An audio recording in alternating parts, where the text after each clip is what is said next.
بسم اللہ الرحمن الرحیم۔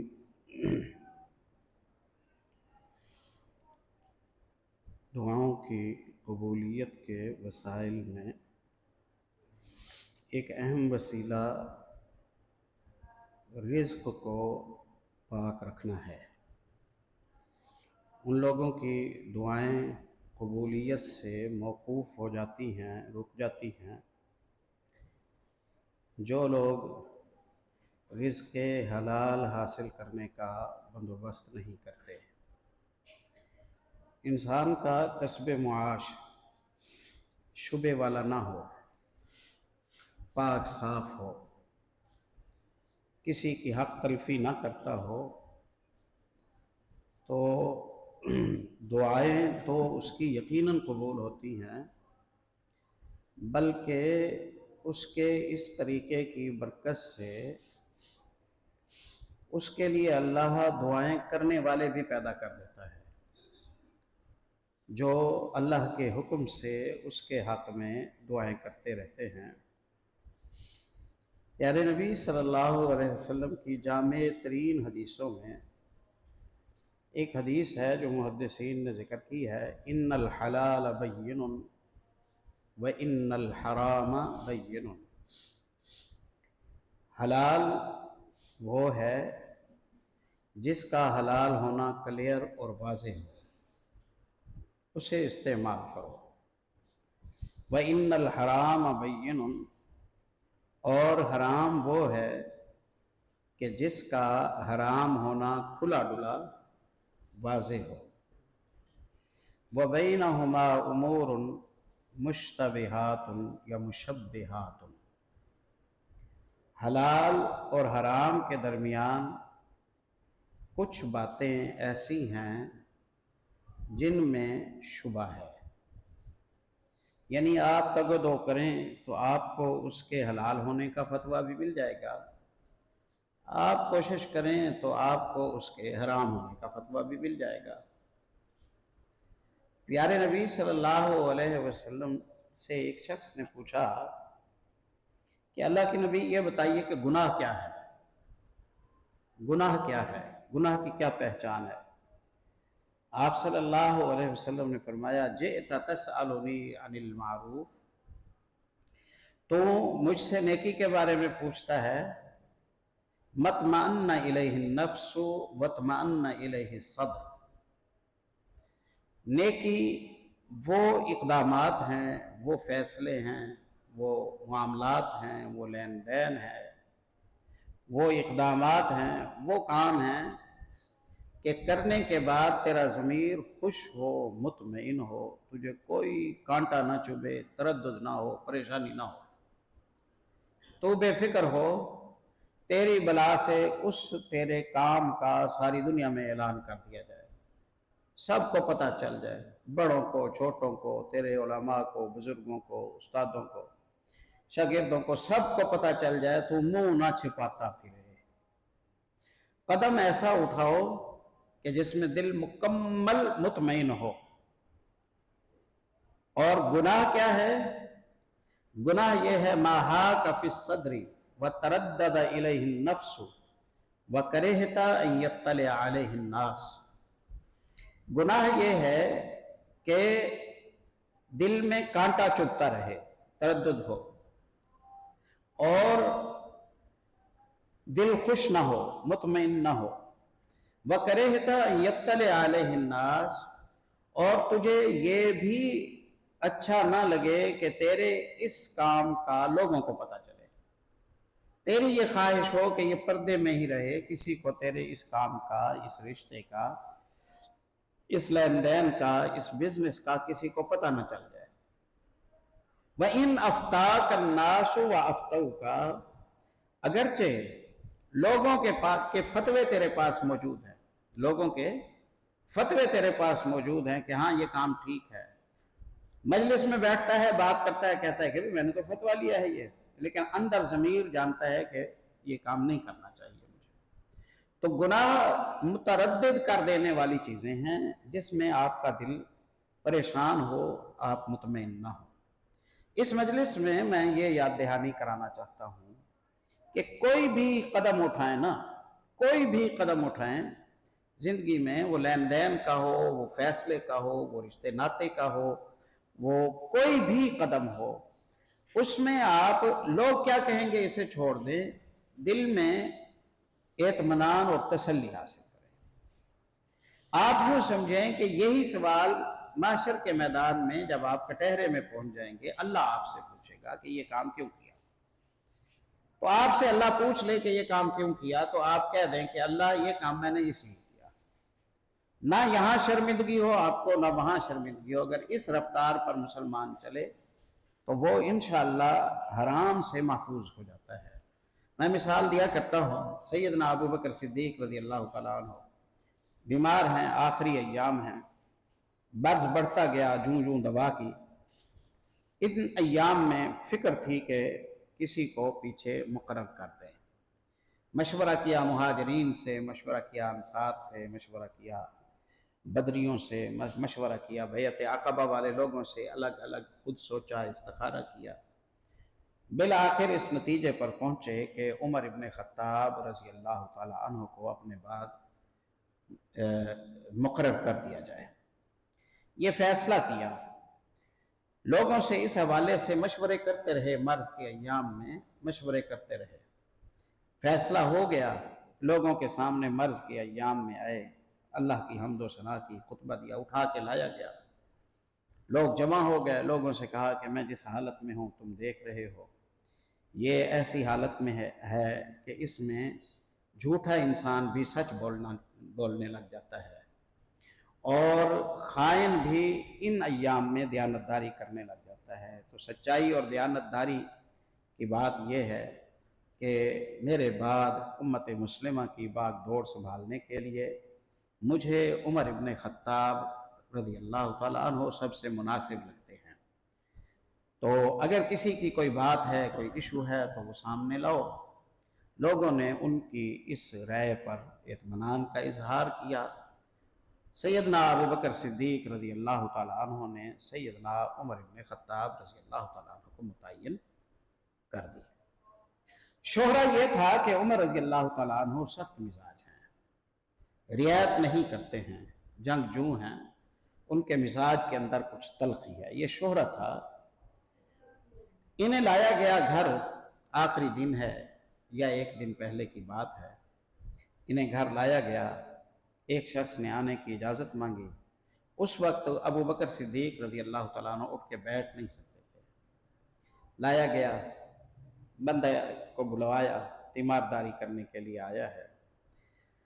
اس نے کہا کہ آپ جاتے جاتے امت پر ایک سخت آدمی کو مقرر کر کے جا رہے ہیں، اللہ کو کیا جواب دیں گے؟ آپ اللہ کو کیا جواب دیں گے؟ تو بڑی خوبصورت بات کی سیدنا ابو بکر صدیق رضی اللہ تعالیٰ عنہ نے۔ ابو بکر رضی اللہ عنہ نے کہا، میاں عمر میرے زمانے میں سختی اس لیے کرتے تھے کہ انہیں لگتا تھا کہ میں نرمی کروں گا، میں نرمی کرتا ہوں، جب میں نہیں رہوں گا تو عمر ابن خطاب رضی اللہ تعالیٰ عنہ میں ایٹومیٹکلی نرمی آ جائے گی۔ اور رہی بات یہ کہ میں اللہ کو کیا منہ دکھاؤں گا، تو صاف بات ہے اللہ مجھ سے پوچھے گا کہ عمر کو کیوں مقرر کر کے آئے ہو، تو میں کہوں گا کہ اے اللہ عمر سے بہتر مجھے کوئی نظر نہیں آیا، میں میرٹ پر فیصلہ کر کے آیا ہوں۔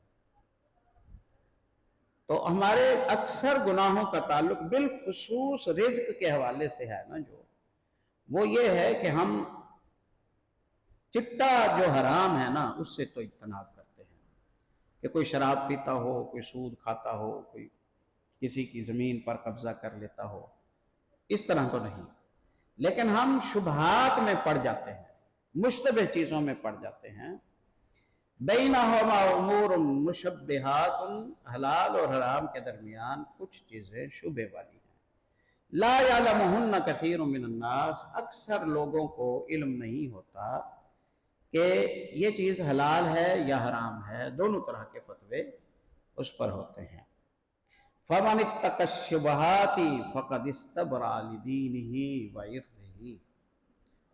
ایک قاعدہ بناؤ کہ شبہ والی چیز سے بچ جانا ہے، شبہ والی چیز سے بچنا ہے۔ جس نے شبے والی چیز سے اپنے آپ کو بچا لیا اس نے اپنی عزت بھی بچا لی اور اپنا دین بھی بچا لیا۔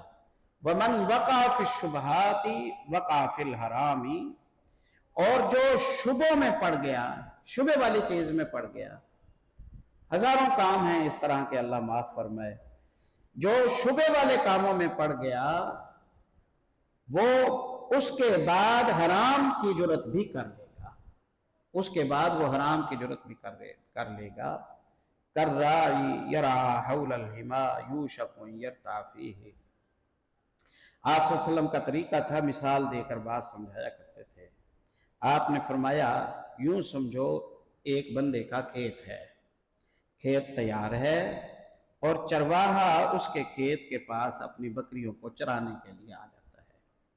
اب وہ چراتا ہے اس کے کھیت کے کناروں کے ساتھ، چراتا ہے اپنی بکریوں کو بگانے کے کھیت کے کناروں کے ساتھ ساتھ چراتا ہے۔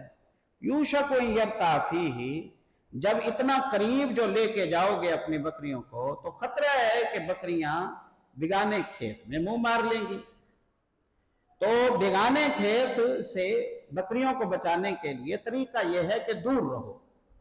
بگانے کھیت سے بچنے کے لیے یہ صورت ہے کہ اپنی بکریوں کو قریب بھی نہ لے جاؤ۔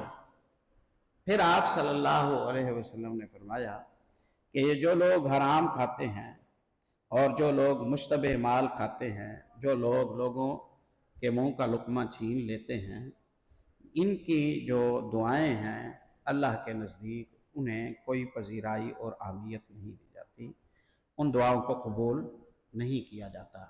آپ صلی اللہ علیہ وسلم فرماتے ہیں ایک بندہ ہے، وہ اللہ کے گھر کے حج کے لیے یا عمرے کے لیے اپنے گھر سے نکلتا ہے، اشعث اغبر یمد یدیہ الی السماء یا ربی یا ربی ومطعمہ حرام وملبسہ حرام وغذی بالحرام انا یستجاب لہ۔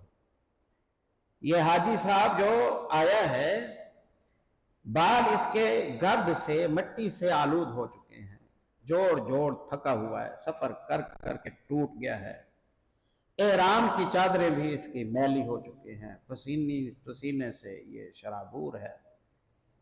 آخر سفر کرتے کرتے اس کی خوشبختی یہ حرم میں آ گیا، بیت اللہ کے پاس پہنچ گیا، ملتزم سے چمٹ جاتا ہے، بیت اللہ کے پردوں سے چمٹ جاتا ہے اور دعائیں کرتا ہے، یا ربی اے اللہ میرا یہ کام کر دے، اے اللہ میرا یہ کام کر دے، اے اللہ میرا یہ کام کر دے۔ اللہ کے گھر میں کھڑا ہے، احرام کی حالت میں کھڑا ہے، مسافروں فقیروں کی انداز میں کھڑا ہے، لاکھوں روپے لگا کے آیا ہے، گھر سے دور ہے، یہ سارے اسباب ہیں کہ اس کی دعا کو فوراً قبول کیا جائے، لیکن اللہ رب العزت اس کی دعا کا جواب تو دیتے ہیں لیکن انکار کی صورت میں دیتے ہیں۔ کیوں کہ مطعمہ حرام ملبسہ حرام وغذی بالحرام۔ اس حاجی نے جو کھانا کھایا ہے، جو افطاری کی ہے، جو سحری ہے، جو گھر میں راشن ڈلواتا ہے، جو دیگر سہولیات گھر میں لے جاتا ہے، جو پہنتا ہے، مطعمہ حرام، اس میں حرام کی آمیزش ہے، ملبسہ حرام، جو پہنتا ہے اس میں حرام ہے، وغذی بالحرام، اس کی غذائیں بھی حرام کی ہیں، انا یستجاب لہ، اللہ رب العزت ارشاد فرماتے ہیں تو مانگنے جوگا نہیں ہے، تو مانگنے جوگا نہیں ہے، تو بتا، تو لوگوں کے مال لوٹے، تو لوگوں کے ساتھ ہیرا پھیری کرے، تو جھوٹ بول بول کے ان کی املاک کو اپنے قبضے میں لے، تو 2 نمبر کو 1 نمبر بنا کے بیچے، تو مکسنگ کرے، تو دھوکہ دے، تو وعدہ خلافیاں کرے، تو بددیانتیاں کرے، عمرے کے لیے آئے اور تجھے سینے سے لگا لیا جائے اور تیرا پچھلا کھاتا صاف کر دیا جائے، میرے یہاں یہ بات نہیں چلتی۔ تو وہیں بیٹھ کر دعا کر لینا، رزق کو حلال کر وہیں سنی جائے گی، رزق کو حلال کر وہیں سنی جائے گی، اور یہاں آئے گا اور دعا کرے گا اور رزق میں شبہ ہے تو نہیں سنی جائے گی۔ تو ہم تذکرہ کر رہے تھے کہ کون کون سے اسباب ہیں جن کو آپ اپنائیں تو آپ کی دعائیں بالیقین اور فوراً قبول ہو جاتی ہیں۔ ان اسباب میں یہ ہے کہ حرام سے بچیں اور شبہ والے مال سے بچیں۔ یہ امام بخاری رحمۃ اللہ علیہ کے والد تھے نا جو اسماعیل بن ابراہیم، یہ بہت بڑے محدث تھے۔ علامہ ابن حبان رحمۃ اللہ علیہ نے کتاب الثقات میں انہیں ثقہ محدثین میں ذکر کیا ہے، اور راوی حدیث تھے، اور بہت بڑے تاجر تھے، بہت بڑے تاجر تھے۔ کافی سارا مال انہوں نے چھوڑا اپنی اولاد کے لیے ترکے میں۔ وفات کا جو وقت ہے، وفات کے وقت انہوں نے کہا لا اعلم فی مالی حراما ولا شبہۃ حرام، میں اپنے ترکے میں ایک پیسہ بھی حرام کا نہیں چھوڑ کے جا رہا ہوں، اور ایک پیسہ بھی ایسا نہیں چھوڑ کے جا رہا ہوں جس کو حاصل کرنے میں مجھے کوئی کانٹا چھپا ہو۔ خالص کلیئر حلال چھوڑ کے جا رہا ہوں۔ اب جب کلیئر حلال اولاد نے کھایا، بیوہ نے اپنی اولاد کو کھلایا، تو اللہ رب العزت نے اولاد جو دی وہ اولاد محمد ابن اسماعیل بخاری جیسی تھی۔ آج اولادوں کی سرکشی میں، نافرمانی میں، بے دینی میں، الہات میں، سرکشی میں ایک سبب یہ بھی ہے کہ والدین اولاد کو جو رزق کھلاتے ہیں اس میں احتیاط نہیں کرتے۔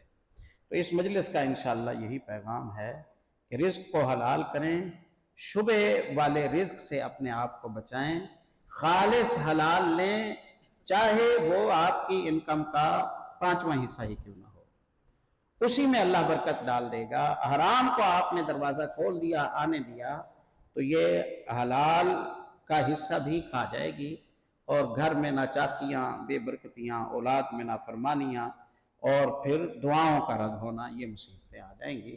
اللہ تعالی ہم سب کو محفوظ فرمائے۔ اقول قولی ھذا استغفر اللہ۔